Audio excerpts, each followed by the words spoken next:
কবিতা। এসো একটি কবিতা লিখি।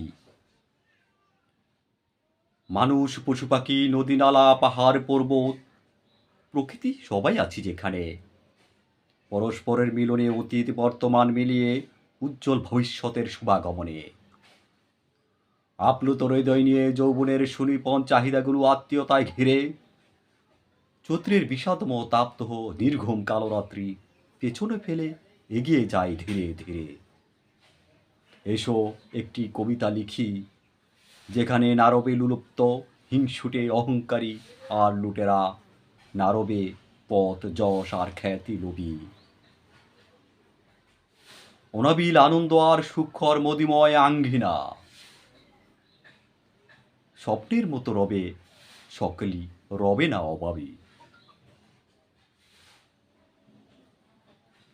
কে কালো, কে ধলো, কে ধনী, কে দরিদ্র, কে বা সুখ্যাতির চাদরে মোড়ানো অথবা রাজা। বৈষম্যকে তুচ্ছ জ্ঞান করে উঁচু নিচুর প্রাচীর ভেঙে রবে না সেখানে দলিত অথবা প্রজা। এসো একটি কবিতা লিখি,